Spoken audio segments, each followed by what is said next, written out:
بسم الله الرحمن الرحيم. الحمد لله رب العالمين والعاقبة للمتقين والصلاة والسلام على سيد الأنبياء والمرسلين سيدنا وحبيبنا وحبيب رب العالمين محمد وعلى آله وأصحابه ومن هدى بهديه إلى يوم الدين. آمنت بالله صدق الله مولانا العلي العظيم وصدق رسوله النبي الأمي الكريم ونحن على ذلك لمن الشاهدين والشاكرين والحمد لله رب العالمين.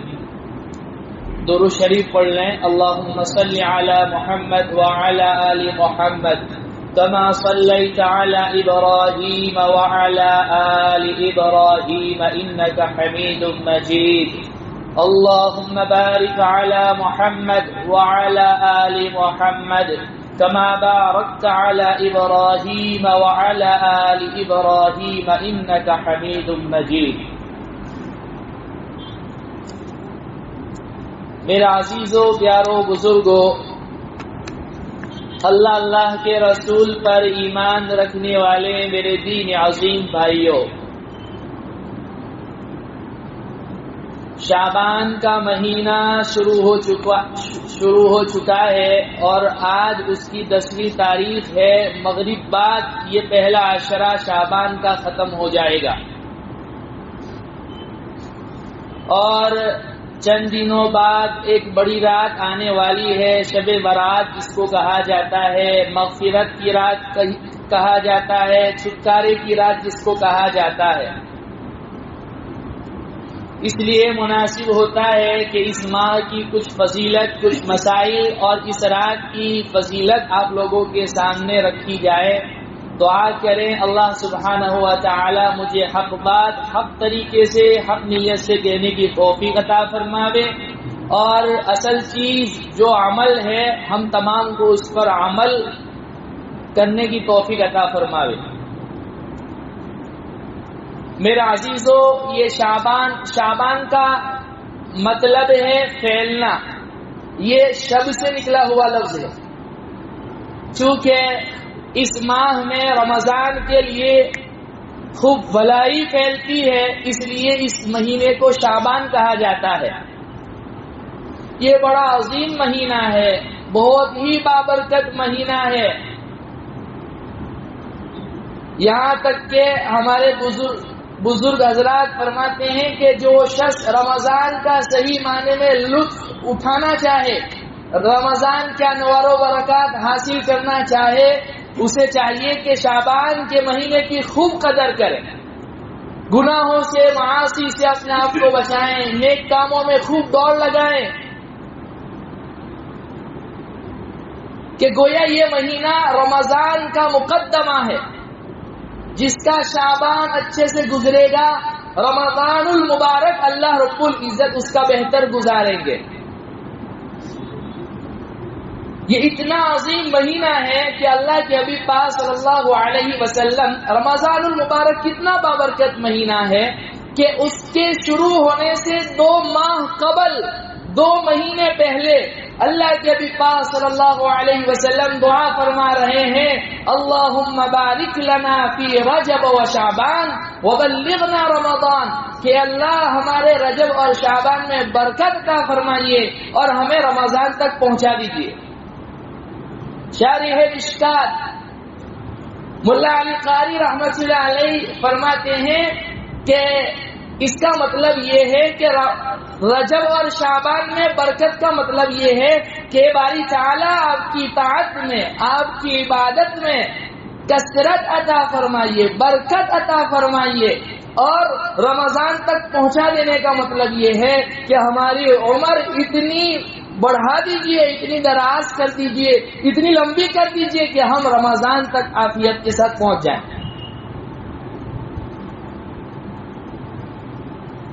اور شعبان کے مہینے میں آپ بہت کثرت سے روزے رکھتے تھے.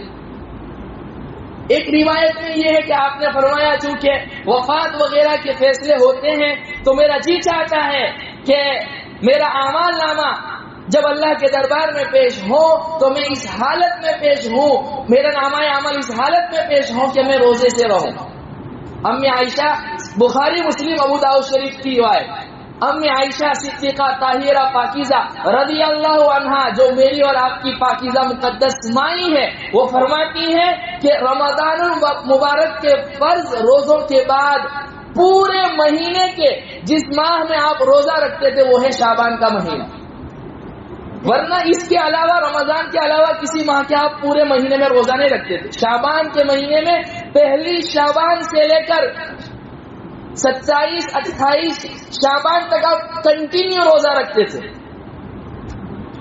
اخیر کے 2 دن چھوڑتے تھے۔ اس کی وجہ یہ بتلائی کہ رمضان کے روزوں میں نشاط باقی رہے، اس لیے اخیر کے 2 دن آپ ریسٹ لیتے تھے، گیپ کرتے تھے۔ اور امی عائشہ صدیقہ رضی اللہ عنہا فرماتی ہیں کہ میرے رمضان کے جو روزے چھوٹ جاتے تھے اس کی قضا میں شعبان کے مہینے میں کرتی تھی۔ کیوں؟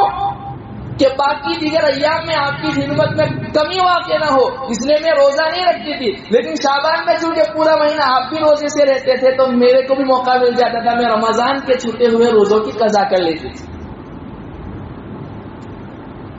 اور آپ سے جب پوچھا گیا یا رسول اللہ آپ اس قدر روزے، جتنے روزے آپ شعبان میں رکھتے ہیں رمضان کے علاوہ، اتنے روزے آپ دیگر مہینوں میں نہیں رکھتے ہیں، نہیں رکھتے، اس کی وجہ کیا ہے؟ تو آپ نے فرمایا کہ رجب اور رمضان کے درمیان کا اسلامی 8واں مہینہ شعبان ایسا مہینہ ہے جس کے بارے میں اکثر لوگ غفلت میں ہیں۔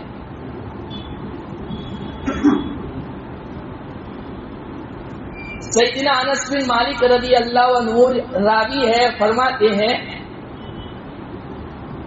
کہ بزرگ صحابہ ہمارے جو تھے ان کا یہ معمول تھا کہ جب شعبان کا چاند نظر آتا پہلا کام قرآن کریم کی تلاوت بڑھا دیتے تھے، پہلا کام قرآن کریم کی تلاوت کثرت سے کرتے تھے۔ دوسرا کام فرماتے ہیں کہ ہمارے جو مالدار حضرات ہوتے وہ اپنے مالوں کا حساب لگاتے اور رمضان سے پہلے ہی شعبان میں اپنے مالوں کی زکات نکالتے تھے تاکہ جو ہمارے غریب حضرات ہیں ان کی سحری کا، ان کی افطاری کا انتظام ہو اور وہ اپنی گھر کی ضروریات رمضان سے متعلق جتنی بھی ہے وہ پوری کر لیں۔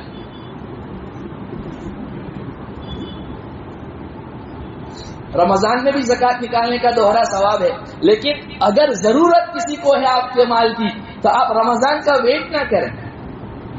صحابہ کا یہ عمل بتلا رہا ہوں کہ شعبان میں زکات نکالتے تھے رمضان سے پہلے ہی تاکہ غریب حضرات اپنی سحری اور افطاری کا انتظام کر لیں۔ اور تیسرا کام بتلاتے ہیں کہ جو ہمارے حاکم ہوتے تھے وہ قیدیوں کو رمضان سے پہلے شعبان میں بلاتے تھے، جو مجرم قسم کے لوگ ہوتے تھے جنہوں نے کوئی جرم کیا ہے، کوئی گناہ کیا ہے، اگر ان کا جرم ثابت ہو جاتا تو ان کو پنشمنٹ دی جاتی، انہیں سزا دی جاتی، ان کے اوپر حد جاری کرتے اور باقی لوگ ان کو چھوڑ دیتے۔ اور چوتھا کام وہ فرماتے ہیں کہ جو بزنس مین حضرات ہوتے تھے، جو تجارت پیشہ لوگ ہوتے تھے، وہ یوں کرتے تھے کہ ان کے اوپر وہ چونکہ سال بھر کا مال چلتا رہتا ہے، جو قرضہ ہوتا نا جو دوسروں سے لیا ہوا ہے اس کو جو ہے نا لوٹاتے تھے، اور جو لینے کا ہوتا تھا اس کو لے لیتے تھے۔ اور پانچواں کام یہ بتلایا کہ شعبان جو ہے رمضان کا جب چاند نظر آتا تو صحابہ یہ کرتے کہ غسل کرتے اچھی طریقے سے اور پھر اعتکاف کی نیت کے ساتھ رمضان کی تیاری کرتے۔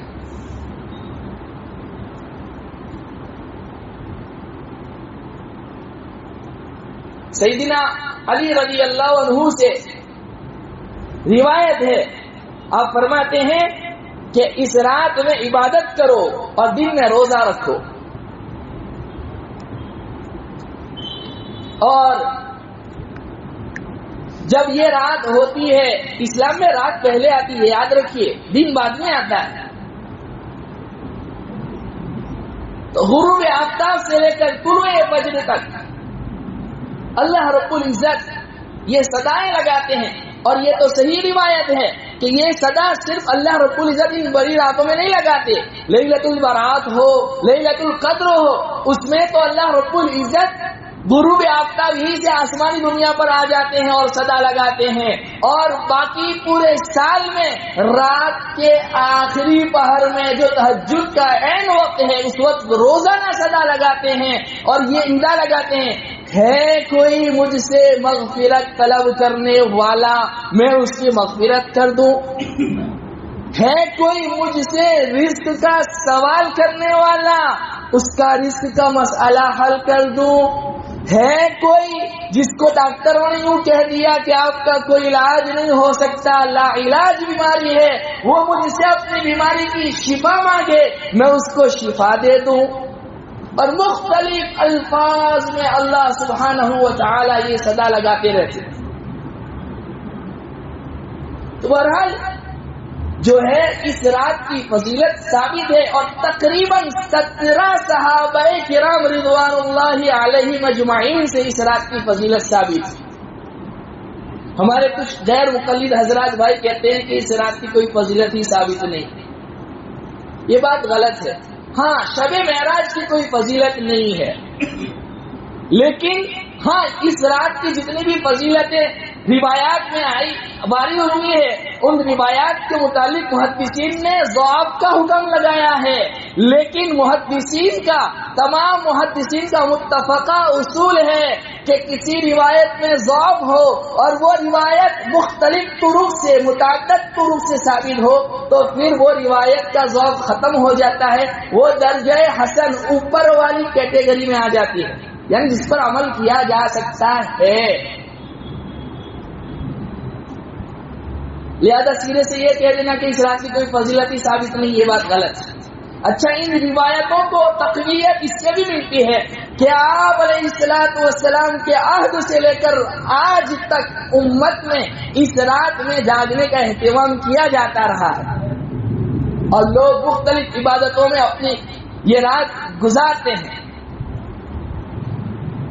شیخ ناصر الدین البانی رحمۃ اللہ علیہ جو غیر مقلدین کے بڑے ہیں، وہ خود بھی یہ روایت بیان کرتے ہیں کہ سیدنا معاذ بن جبل رضی اللہ عنہ فرماتے ہیں کہ اللہ کے حبیب صلی اللہ علیہ وسلم نے ارشاد فرمایا، جب 15ویں شب ہوتی ہے شعبان کی، یعنی لیلۃ البرات ہوتی ہے، اس رات میں اللہ رب العزت مشرک کی مغفرت نہیں فرماتا، مشاہد کی مغفرت نہیں فرماتا، باقی تمام لوگوں کی مغفرت فرما دیتا ہے. یہ تو شیخ ناصر الدین البانی رحمۃ اللہ علیہ نے اس روایت کو نقل کیا. لہذا ہمارے غیر مقلدین حضرات بھائیوں کا یہ کہنا سیرے سے کہ اس رات کی کوئی فضیلت ہی ثابت نہیں ہے، یہ بات غلط ہے. امت کو افراط اور تفریط سے بچانا چاہیے، اور صحابہ کا عمل اس بات کو ثابت کر رہا ہے. صحابہ جبھی تو کر رہے ہوں گے نا جبھی آپ علیہ السلام سے اس کی کوئی فضیلت ثابت ہوتی. امت کا تعامل، توارث، آپ علیہ السلام کے زمانے سے اس رات پر عمل کرنا اور اس کو عبادت میں گزارنا، یہ اس بات کی بڑی دلیل ہے کہ اس رات کی کوئی فضیلت ثابت ہے. اچھا، جب یہ رات آتی ہے تو اس سے پہلے سوشل میڈیا کے اوپر ایک معافی نامہ چلتا ہے. ہم نے کسی کا دل دکھایا ہو تو معاف کر دیں، ہم نے کسی کو کچھ کہہ دیا ہو تو معاف کر دیں. ایک بات یاد رکھیے، اگر آپ نے کسی کا حق دبایا ہے، اگر آپ نے کسی کا دل دکھایا ہے، اگر آپ نے کسی کی چغلی کی ہے، اگر آپ نے کسی کی غیبت کی ہے، غرض جو بھی حق آپ نے اپنے بھائی کا، اپنی بہن کا دبایا ہے، اس کے لیے انتظار بڑی راتوں کا نہیں کرنا ہے، موت کبھی بھی آ سکتی ہے. جیسے ہی آپ سے دل دکھا، بس تقاضے بشر، کبھی غصہ بھی آ جاتا ہے، کبھی غیبت نکل گئی، کبھی جو ہے کسی کا حق دبا لیا، اب جو ہے حقوق العباد پر بیان سنا، دل میں احساس پیدا ہوا، فوراً اپنے اس بھائی کے پاس جاوے اور معافی مانگ لے. دوسری بات یہ کہ گھر میں جتنے بھی لوگ ہوتے ہیں، بیوی ہیں، بچے ہیں، ماں باپ ہیں، ننیالی رشتے والے ہیں، ددیالی رشتے والے ہیں، اور اسپیشلی ماں باپ کا دل دکھایا ہوا ہے اور باہر ان لوگوں سے معافی مانگ رہا ہے جن کا کبھی دل نہیں دکھایا. یہ کیسی عقل مندی ہے؟ جس کا حق دبایا ہے اس سے تو معافی نہیں، اور جس کا حق نہیں دبایا اس سے معافی مانگ رہے ہیں. لہذا جن کا دل دکھایا ہے ان سے معافی مانگے. اور تیسری بات یہ کہ واقعی اگر آپ نے کسی کا دل دکھایا ہے، ابھی جیسے میں آپ کو مثال سے یہ بات سمجھاؤں، شکیل بھائی کے میں نے 500 روپے لیے بطور قرض کے، اور اب میں ٹیکسٹ کر دوں شکیل بھائی بڑی رات آنے والی ہے مجھے معاف کر دیں، تو یہ معافی تھوڑی ہے، ان کے 500 روپے لوٹانے پڑیں گے. اگر کوئی مالی حق ہے دبایا ہوا ہے، کسی کی زمین ہڑپ لی ہے، کسی کے روپے پیسے دبا لیے ہیں، کسی کی امانت میں خیانت کر لی ہے، اس کو واپس کرو، یہ ہے اصل معافی. بہت سے لوگوں کے ذہن میں یہ بیٹھ گئے ہیں کہ جو ہے نا جو کچھ گناہ کرو کوئی نہیں، اللہ سے معافی مانگ لو. اس میں علماء نے ترتیب بتلائی ہے، ایک حقوق اللہ کے ہیں وہ تو اللہ ہی سے معافی مانگنی ہے، اور ایک حقوق بندوں کے ہیں، بندوں کے اگر دل دکھائے ہیں، انہیں مارا پیٹا ہے، ان کی زمین ہڑپ لی ہے، ان کا پیسہ وغیرہ دبایا ہے، تو وہ اللہ کے سامنے رونے سے دل گرانے سے معاف نہیں ہوں گے. اللہ بھی کہیں گے بندے سے جا کے معاف کر، بعد میں معاف کروں گا. اور یاد رکھیے کسی کا 1 روپیہ دبایا ہے، اللہ کی قسم 1 روپیہ قرضہ لے کر دیا نہیں ہے، تمہاری آخرت ٹھیک نہیں ہوگی جب تک وہ صاحب مال معاف نہ کرے، صاحب حق معاف نہ کرے. اور وہاں کی کرنسی نیکی ہے، روپیہ پیسہ درہم دنانیر پاؤنڈ درہم ریال نہیں ہے، نیکی ہے. اور کوئی باپ اپنے بیٹے کو نیکی نہیں دے گا، بیٹا اپنے باپ کو نیکی نہیں دے گا، تو معاف کرنے کا سوال پیدا نہیں ہوتا ہے. اس لیے جس کا حق دبایا ہے بہت اچھی بات ہے کہ آپ ٹیکسی میں بھی جو ہے میسج کر رہے ہیں، لیکن پہلے جائیں، گر گرائیں، منت سماجت کریں، عاجزی کے ساتھ پیش آئیں، اس کے ساتھ کہیں بتقاضۂ بشر مجھ سے غلطی ہو گئی، اب میں نے جو ہے اس چیز کی فضیلت سنی، اس کی اہمیت میرے دل میں آئی، اللہ کے واسطے آپ مجھے معاف کر دیں، میں نے آپ کا یہ حق دبا لیا تھا، میں آپ کو یہ واپس کرتا ہوں. تو ایک اس بات کا خیال رکھیں. بہت سے لوگ پوچھتے ہیں کہ بڑی رات کب ہے اور کتنے روزے رکھیں. بڑی رات ہماری جو ہے نا 15ویں شب یہ ٹیوزڈے کے دن مغرب بعد سے شروع ہو جائے گی. اصل میں تو یہ وینسڈے کی رات ہے، اس لیے کہ اسلام میں رات پہلے آتی ہے دن بعد میں آتا ہے، لیکن چونکہ ہمارے ذہنوں میں وہ انگریزی مہینے کا پورا نقشہ بیٹھا ہوا ہے، اس لیے آپ کو سمجھانے کے لیے میں کہہ رہا ہوں کہ مغرب کا دن منگل کا دن جب ختم ہوگا مغرب کی نماز کے بعد یہ رات شروع ہو جائے گی طلوع فجر تک. اور وینسڈے بدھ کے دن جو ہے نا 15ویں شعبان کا روزہ ہے. دیکھیے ایک بات یاد رکھیے، آپ علیہ الصلوۃ والسلام اس ماہ میں کثرت سے روزہ رکھتے تھے. دوسری آپ کی سنت مبارکہ یہ تھی کہ آپ جب حضر میں ہوتے، یعنی کہ جب مقام پر ہوتے یا جب سفر میں ہوتے، آپ نے کبھی اس سنت کو چھوڑا نہیں. ہر اسلامی مہینے کی 13 ہوئی، 14 ہوئی، 15 ہوئی، جن کو ایام 20 کہا جاتا ہے، وائٹ ڈیز انگریزی میں جس کو کہا جاتا ہے، ان 3 تاریخ کے روزے آپ سفر میں بھی رکھتے تھے، حضر میں بھی رکھتے تھے. ورنہ مستقل پیسیفک الگ سے 15ویں دن کے شعبان کی روزے کی کوئی فضیلت حدیث میں نہیں ہے. اور وہ ایک روایت جو ہے اس کے اوپر محدثین نے سخت ضعیف ہونے کا حکم لگایا ہے. بہت سے لوگ کہتے ہیں 2 روزے رکھیں، کوئی نہیں، آپ سے جتنا بن سکے آپ روزہ رکھیں، بہتر ہے کہ آپ ایام 20 کے ہی روزے رکھ لیں. ہاں البتہ کوئی انسان اس نیت سے روزہ رکھنا چاہے 15ویں شعبان کا کہ اللہ کے نبی پاک صلی اللہ علیہ وسلم چونکہ پہلی شعبان سے لے کر 27-28 شعبان تک پورا مہینہ کنٹینیو روزہ رکھتے تھے، اس میں سے ایک یہ روزہ بھی آتا ہے 15ویں شعبان کا.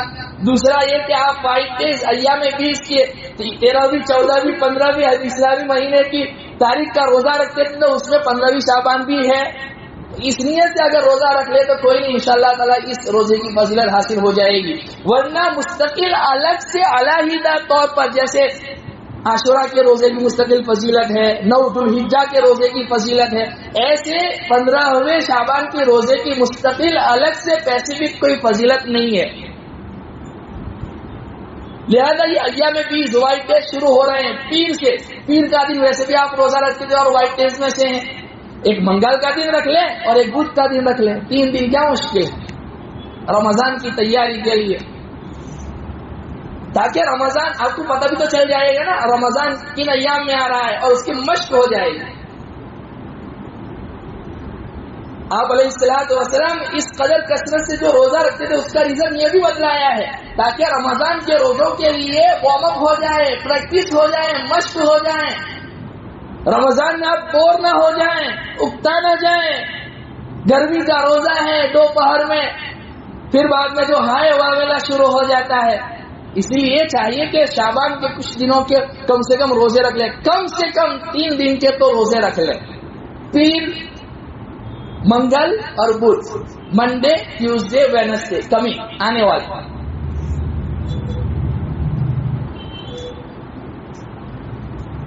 15ویں شب میں کیا عبادت کرنی چاہیے؟ بہت سے لوگ یہ بھی سوال کرتے ہیں. دیکھیے اس رات کی فضیلت تو آپ علیہ السلام سے ثابت ہے, صحابہ کے عمل سے ثابت ہے, لیکن مخصوص کوئی عبادت آپ علیہ السلام سے ثابت نہیں ہے. مخصوص کوئی بھی عبادت آپ علیہ السلام سے ثابت نہیں ہے. ایک پرچہ تقسیم کیا جاتا ہے کہ عصر کے بعد جو ہے 40 مرتبہ آسمان کی طرف دیکھ کے جو ہے چوتھا کلمہ پڑھا جاوے تو 40 سال کے گناہ معاف ہوتے ہیں, یا پتہ نہیں کتنے سال کے گناہ معاف ہوتے ہیں. ایسی روایتیں سوشل میڈیا پر بھی چلتی ہیں, باقاعدہ پرچے بھی تقسیم کیے جاتے ہیں. اور مخصوص نوافل جو ہے نا اس موقع پر چلتی رہتی ہے کہ مغرب کی بعد 2 رکعت پہلے پڑھی جائے, عمر درازی کی نیت سے, پھر یاسین پڑھا جاوے, پھر دو رکعت جو ہے روزی میں برکت کی نیت سے پڑھی جاوے, پھر یاسین پڑھا جاوے, پھر 2 رکعت پڑھی جاوے عمر میں برکت کی نیت سے, پھر سورہ یاسین پڑھی جاوے. ایسی کوئی نماز اب علیہ السلام سے ثابت نہیں ہے. شاہ عبدالحق محدث دہلوی رحمت اللہ علیہ جو تمام لوگوں کے مانے ہوئے متفقہ بزرگ ہیں, اور کوئی اگر ان کا انکار کرے نا تو اس کی عالمیت کی سند جو ہے رد کر دی جائے گی. ہندوستان میں تمام عالموں کی سند جتنے بھی مکتبہ فکر سے تعلق رکھنے والے ہیں ان تک پہنچتی ہے. انہوں نے کہا ہے کہ یہ تمام نمازیں آپ علیہ السلام سے ثابت نہیں ہے, یہ ہماری اپنی بنائی ہوئی نمازیں ہیں. میں اکثر یہ کہا کرتا ہوں کہ اس رات کو اچھی طریقے سے گزارنے کا آسان طریقہ یہ ہے, نشاط بھی ہوتا ہے, چستی بھی ہوتی ہے. مغرب کی نماز صف اول میں پڑھے, تکبیر اولیٰ کے ساتھ پڑھے. مغرب کی نماز کے بعد تسبیحات وغیرہ پڑھ کے 2 رکعت سنت موقدہ پڑھے, پھر اوابین کی 6 رکعت پڑھے. اچھا اوابین کی 20 رکعت تک آپ علیہ السلام سے ثابت ہے. آپ پڑھنا چاہیں تو یہ 20 رکعت اوابین کی نیت سے پڑھ لیں. 12 سال عبادت کی ثواب ہے, 12 سال عبادت کا ثواب اوابین کی نماز کی فضیلت. اور پھر قرآن کی تلاوت کر لیں, صلاۃ التوبہ پڑھ لیں, صلاۃ الحاجت پڑھ لیں. پھر صلاۃ الحاجت کی جو دعا علیہ السلام سے منقول ہے, فضائل اعمال میں حضرت شیخ زکریا علیہ الرحمٰن نے نقل کیا ہے, مسنون مقبول دعائیں جو کتاب ہے اس میں بھی ہے. تو صلاۃ الحاجت کی دعا پڑھیں, 2 رکعت صلاۃ التوبہ پڑھیں, اور 2 رکعت صلاۃ الاستغفار پڑھیں, اور اللہ توفیق دے تو صلاۃ التسبیح بھی پڑھ لیں. لیکن مخصوص کوئی طریقہ عبادت کا آپ علیہ السلام سے ثابت نہیں ہے. صلاۃ التسبیح کا طریقہ جو ہے نا حضرت شیخ زکریا علیہ الرحمٰن نے نقل کیا ہے. 2 طریقے آپ علیہ السلام سے ثابت ہیں. خیر 300 مرتبہ سبحان اللہ والحمد للہ ولا الہ الا اللہ واللہ اکبر جس میں پڑھا جاتا ہے. 1 رکعت میں 75 مرتبہ, 4 رکعت میں 300 مرتبہ. تیسرا کلمہ بہت سے لوگ یہ تسبیح اس لیے بھی نہیں پڑھتے کہ وہ یوں کہتے ہیں کہ بہت لمبا ہو جاتا ہے, ولا حول ولا قوت الا باللہ العلی العظیم. تو کوئی بات نہیں, ولا حول ولا قوت الا باللہ العلی العظیم مت پڑھیے, سبحان اللہ والحمد للہ ولا الہ الا اللہ واللہ اکبر پڑھ لیجیے. اب وقت نہیں ہے کہ اس کا طریقہ بھی بدلا, جس کو پوچھنا ہے بعد میں پوچھ لیں. ورنہ حضرت شیخ زکریا علیہ الرحمٰن نے لکھا ہے یہ اس کا طریقہ صلاۃ التسبیح کی نماز پڑھنے کا, یا اپنے علماء سے جن سے آپ واقعیت ہو پوچھ لیں صلاۃ التسبیح پڑھنے کا طریقہ کیا ہے. ویسے تو سال بھر میں ہم نہیں پڑھتے, کم سے کم ایسی راتوں میں جاگتے ہیں تو پڑھ لیجئے. اچھا بہت سے لوگ یہ سوال کرتے ہیں کہ حضرت مفتی صاحب یہ رات جاگنے کی ہے. دیکھیے کوئی بھی رات جاگنے کی نہیں ہے, یا تو جاگ کر عبادت کرنے کی ہے یا سو جانے کی ہے. تیسرا آپشن نہیں ہے. جاگ کر عبادت کر رہے ہیں تو یہ تو جو ہے اچھی چیز ہے. دیکھیے اللہ کے نبی پاک صلی اللہ علیہ وسلم سے بھی یہ کہا گیا کہ رات کا کچھ حصہ سو بھی جائیں اور پھر آخری پہر میں اٹھیں اور پھر اللہ سے مانگیں. تو اگر آپ کو اس بات کا خطرہ اور اندیشہ ہے میں عبادت تو کر نہیں سکتا, نوافل تو پڑھ نہیں سکتا, قرآن پڑھنا مجھے آتا نہیں, تو مغرب کی نماز باجماعت پڑھیے, عشاء کی نماز باجماعت پڑھیے, وضو کریے, اللہم بسمک اموت و احیا پڑھ کے سو جائیے, فجر کی نماز باجماعت پڑھ لیجیے, پوری رات عبادت کا ثواب آپ کو ملتا رہے گا. لیکن گناہ کے کاموں سے اپنے آپ کو بچائیے. لائٹنگ کرنے کی رات نہیں ہے, شیرین تقسیم کرنے کی رات نہیں ہے, گاڑیوں پہ گھومنے کی رات نہیں ہے, تیز بائک چلانا اور رائڈنگ کرنے کی رات نہیں ہے, پٹاخے پھوڑنے کی رات نہیں ہے, عبادت کرنے کی رات. لہٰذا یہ نہیں پوچھنا چاہیے کہ حضرت آج کی رات جو ہے جاگنے کی رات ہے, یہ پوچھنا چاہیے کہ حضرت آج کی رات کیسے گزارنی چاہیے, کون سی نوافل پڑھیں, کیا عبادت کریں. اچھا, جب یہ رات ہوتی ہے نا, اس رات کی فضیلت ایک روایت میں تو یوں آتا ہے کہ اللہ کے نبی پاک صلی اللہ علیہ وسلم نے ارشاد فرمایا, اللہ سبحانہ و تعالی قبیلہ بنو کلب کی بکریوں کی تعداد کے بقدر, ان کے جسموں پر جتنے بال ہیں ان کی تعداد کے بقدر اپنے بندوں کی مغفرت فرماتے ہیں. اس کی تشریح اور وضاحت ٹیوزڈے کے دن جب بیان ہوگا عشاء بعد انشاءاللہ تعالی اس وقت کروں گا. لیکن مختلف روایتوں کا خلاصہ اور نچوڑ, چند محروم القسمت بد نصیب لوگ جنہیں کہنا چاہیے, ایسے بھی ہے 15 طرح کے لوگ جن کی اس رات میں مغفرت نہیں ہوتی. دھیان اور توجہ سے سنیں, اور ہمارا شمار اس میں سے کسی گناہ میں ہے تو اس رات کے آنے سے پہلے اللہ کے واسطے توبہ استغفار کر لیں. ایک آپ نے فرمایا مشرک, شرک کرنے والا, اس کی مغفرت نہیں ہوتی. ان اللہ لا یغفر ان یشرک بہ ویغفر ما دون ذلک لمن یشاء. شرک سے بڑا جرم کیا ہو سکتا ہے؟ جس مالک نے, خالق نے پیدا کیا, خوبصورت بنایا, عقل دی, سب کچھ دیا, اسی کا آ کر انکار کر دے, یا اس کو بھی مانے ساتھ میں کسی اور کو مانے, یا یوں کہہ دے کہ نہیں ہم تو ایسے ہی پیدا ہو گئے ہیں, کائنات ایسے ہی بن گئی ہے. کتنا بڑا جرم ہے. تو مشرک کی مغفرت نہیں ہوتی. دوسرا, ماں باپ کا نافرمان, اس کی بھی مغفرت نہیں ہوتی. گھر میں ماں باپ روئے ہوئے ہیں, روٹھے ہوئے ہیں, باہر بزرگوں کے قدم بوسی کر رہے ہیں, پاؤں دبا رہے ہیں, اچھی چیزیں کھلا رہے ہیں, حضرت ہمارے لیے دعا کر دو. نبی کی بھی دعا قبول نہیں ہوگی اگر ماں باپ روٹھے ہوئے ہیں. دھیان توجہ سے اس جملے کو سنیں. صحابی حضرت علقمہ مرتے وقت کلمہ طیبہ نہیں نکل رہا ہے, ماں روٹی ہوئی ہے, کیا ہے ہماری طرح نہیں کہ حق نہیں دیتے تھے, بس تھوڑی آگے پیچھے ہو رہا تھا, بیلنس برابر نہیں تھا. آپ نے فرمایا کلمہ جاری نہیں ہو رہا ہے, تو چاہتی ہے کہ میں اس کو جلا دوں؟ ماں تو ماں ہوتی ہے. کہا نہیں یا رسول اللہ, جیسے ہی یہاں کہا یا رسول اللہ میں نے اپنے حق معاف کیے, وہاں پر کلمہ شہادت جاری ہوا. صحابی ہے صحابی, ہم جیسے کروڑوں لوگ اس دنیا سے بھر دیے جائیں تو ان کے پال کے برابر نہیں ہو سکتے, اتنا اونچا مقام ہے صحابی کا.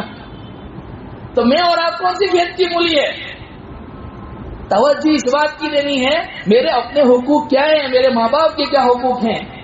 کہیں میں نے ان کو تو ناراض نہیں کیا ہوا ہے, ان سے معافی مانگیں. ماں باپ کا نافرمان, اس کی مغفرت نہیں ہوتی. اس پر بھی تشریح انشاءاللہ تعالی اس رات میں کروں گا.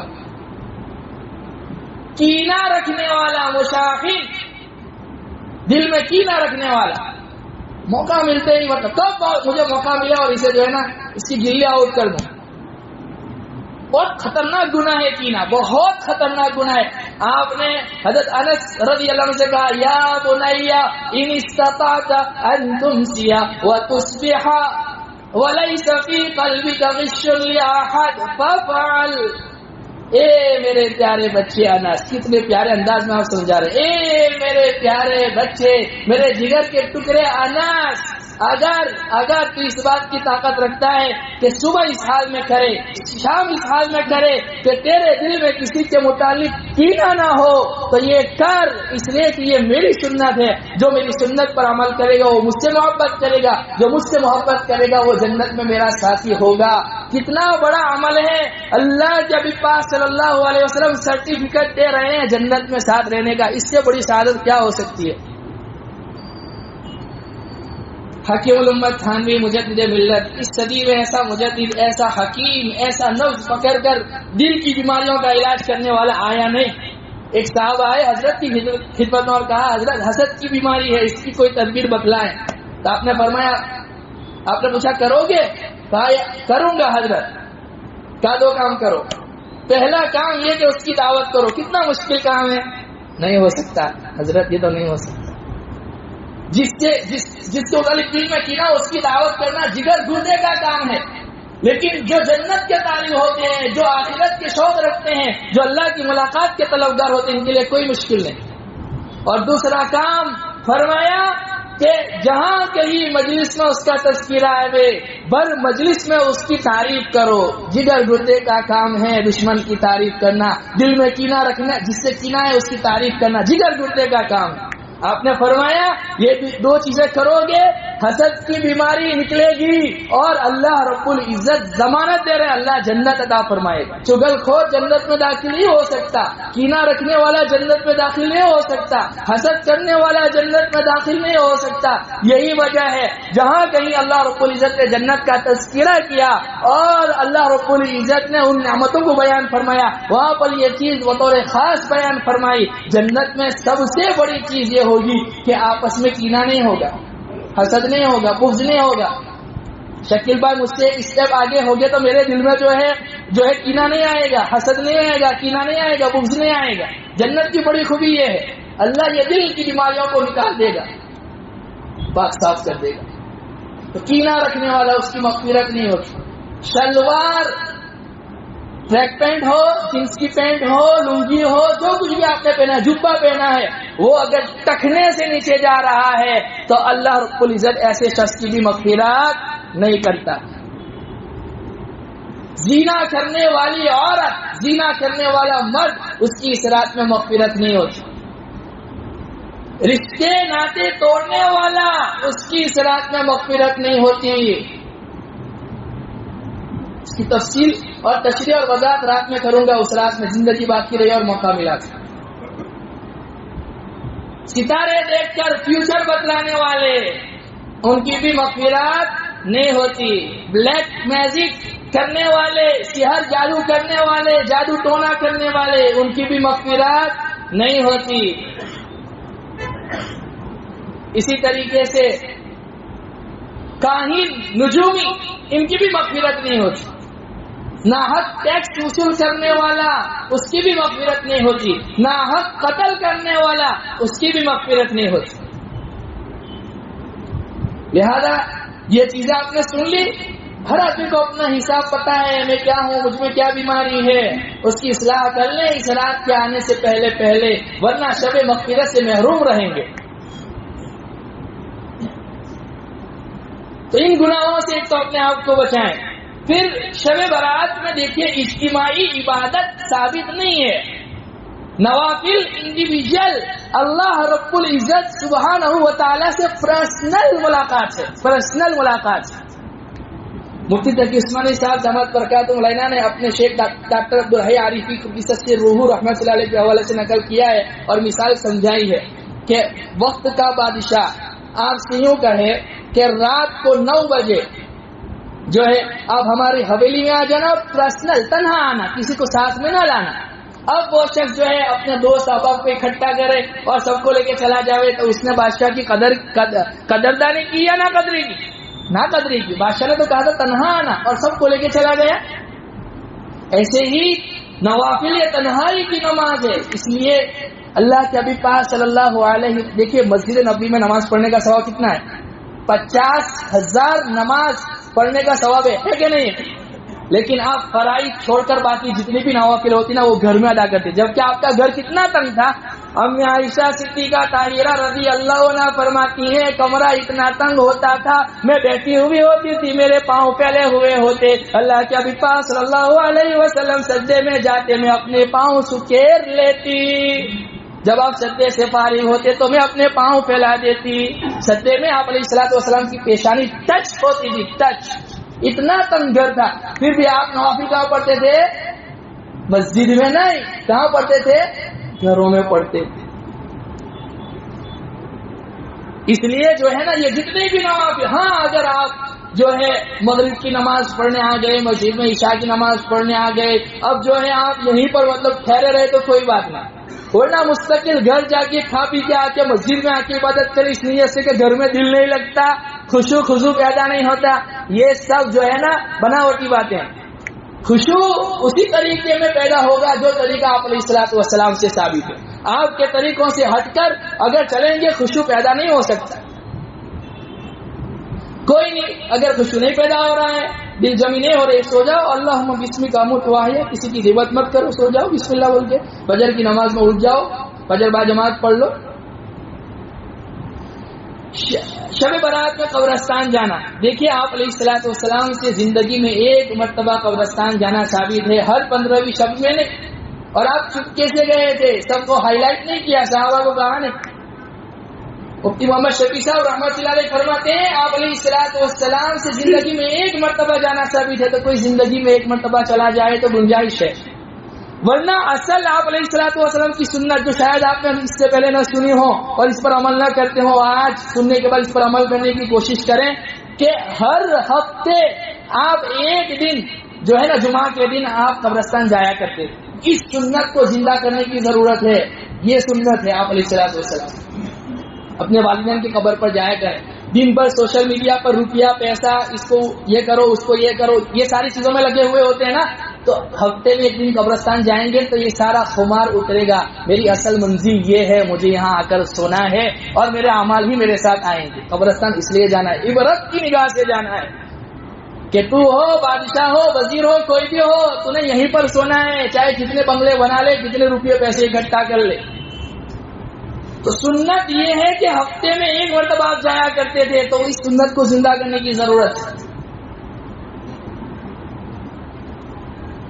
تو اچھا ایک دعا بھی آپ علیہ الصلوۃ والسلام سے ثابت ہے، یہ کہ بات کو ختم کروں، سنن بیہقی میں یہ روایت موجود ہے، آپ علیہ الصلوۃ والسلام کی صلات میں جب نوافل پڑھتے تھے نا تو آپ نے سجدے میں یہ دعا فرمائی، اللہم انی اعوذ بعفوک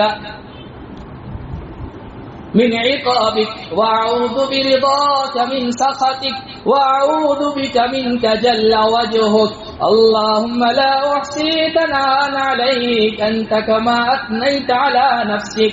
اے اللہ آپ کی ناراضگی سے، آپ کی پکڑ سے جو ہے نا، آپ کی درگزر کی پناہ مانگتا ہوں، اے اللہ آپ کے غصے سے، واعوذ بعفوک، اللهم انی اعوذ بعفوک،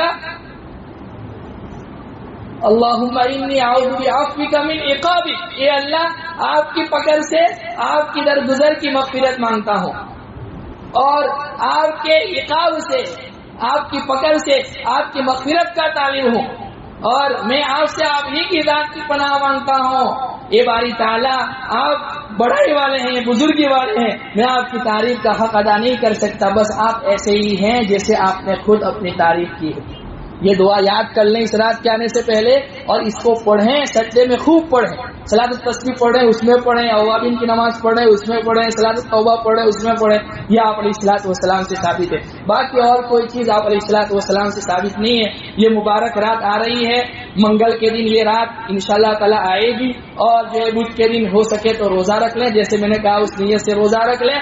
بہرحال چونکہ یہ رات سال میں ایک مرتبہ آتی ہے اور لوگ ماشاءاللہ اس رات میں جاگنے کا اہتمام بھی کرتے ہیں اور پوری تیاری کے ساتھ آتے ہیں، تو اس لیے جو ہے نا اس رات میں آدھے گھنٹے کے لیے عشاء کی نماز بڑھا دی جائے گی، 9:15 بجے اذان ہوگی اور 9 بجے جماعت جو ہے کھڑی ہوگی. یہ اعلان سنیں بھی, اس پر عمل بھی کریں, دوسروں تک پہنچائیں. اللہ رب العزت ہم تمام کو اس ماہ مبارک کو ایسے گزارنے کی توفیق عطا فرماوے جیسے آپ علیہ الصلوۃ والسلام اور آپ کے صحابہ عملی طور پر گزار کر گئے, اور اس رات کے انوار و برکات اللہ رب العزت ہمیں عطا فرماوے. اور آنے والے مبارک مہینہ جس کے لیے ساری تیاری ہو رہی ہے, کبھی معراج, کبھی شب برات, کبھی شب قدر دیتا ہے. میرا رب کتنا مہربان ہے, بخشش کے ہزاروں موقع دیتا ہے. اس موقع کا فائدہ اٹھائیں. اللہ مجھے بھی عمل کی توفیق عطا فرماوے, آپ لوگوں کو بھی عمل کی توفیق عطا فرماوے. وآخر دعوانا الحمدللہ رب العالمین.